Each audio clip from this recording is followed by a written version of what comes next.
Hello everyone, welcome to your weekly edition of me, James, talking about the new coffee release at Blending Room, which this week is Las Narajas. And I know, that's confusingly close to Los Naranjas a couple of weeks back. Anyway, that has left the building now, and in comes Las Narajas.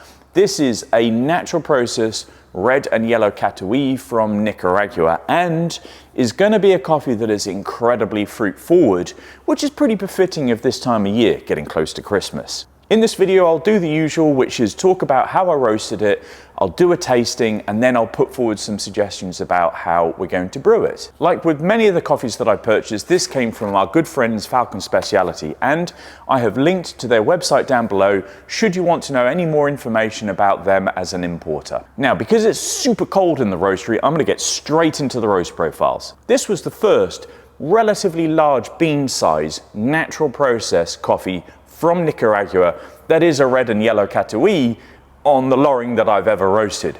So when I approached the roast profile design, I kind of didn't have a clue about what I was going to do, other than I felt that I needed to roast this somewhere close to 9.5 minutes.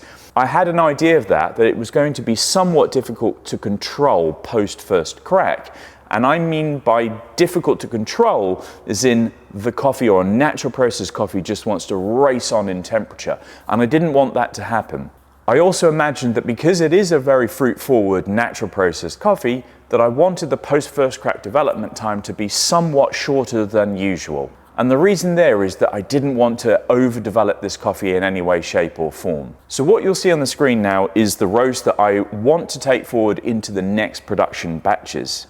It has my usual ever declining rate of rise curve. It has a fairly nice looking bean curve. There is a couple of things that I would like to try to change in the next roast, and that is this flattening out here. I could do with propping this part of the roast profile up somewhat. You'll note that I've used the pyramid heat application approach, and there's an awful lot of step downs towards the end. This is because I knew that the coffee was going to race away from me, and I really wanted to try to control that into first crack. First crack being a very important phase in the roast where lots of the intricate chemistries are produced. The total roast time was 9 minutes and 34 seconds. I did a post first crack development time of 1 minute and 25, which represents 14.8% of the total roast time.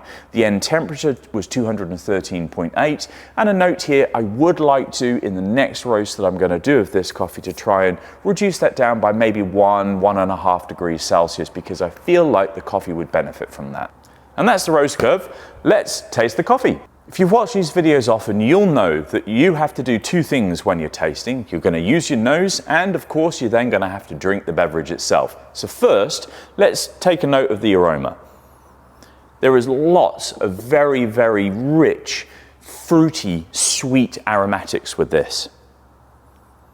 It smells like caramelized pineapples on the nose. It is so amazing. So let's hope those transfer into the cup, and I'll have a taste now.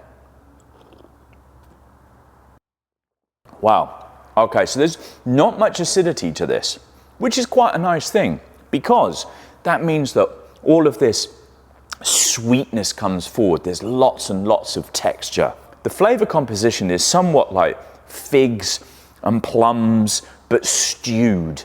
And then there's this pineapple characteristic. When I took my first taste of this during quality control, the thing that was springing into my mind the most was pineapple halves on a barbecue. That wonderful mix of fruit and sweet and caramel characteristics in the cup. It's really, really delightful. The dominant flavors in this are fig and plum and that pineapple. There's a touch of chocolate on the finish, and the texture in it is wonderful. It's syrupy and coating, and like I said, a coffee that hasn't got much acidity at all, just bags and bags of sweetness. So with those flavor descriptors, how would you brew it? Now, this is going to be an incredibly versatile coffee for anybody who really enjoys fruit-forward beverages. I'd really like to play around with this on an espresso machine. I think it would pair exceptionally well with milk, those juicy, sweet figs and that wonderful caramelized pineapple. put that together with a milk or a dairy alternative, and that I think would just be a marriage made in heaven. This is a filter coffee and it has wonderful balance. There's lots of this fruit composition that comes forward and somewhat of the texture too. And I think also that you'd do very well in a full immersion brew such as a cafetiere. For those of you who enjoy other brew methods like AeroPress or a stovetop mocha pot, it would work wonderfully for those too. So what am I saying? It's a versatile coffee to brew with, and if you're one of those people with lots of brew apparatus at home, this is a great starting point, so long as you enjoy fruit-forward coffees. And there you have it. That was Las Narajas. I'm going to keep this video quite short today because it's blinking cold in the roastery, and last time I did this, the lens misted up and I ruined all of my footage. So do come and give this a go. It is available online 24 hours a day, 7 days a week. You can pick this up at the roastery between 9 o'clock and 5 o'clock, Monday to Friday, and I'll be at Beverley Market this weekend and some of the Christmas markets over the next few weeks. Until the next time, enjoy the coffee if you get a bag. Have a great week.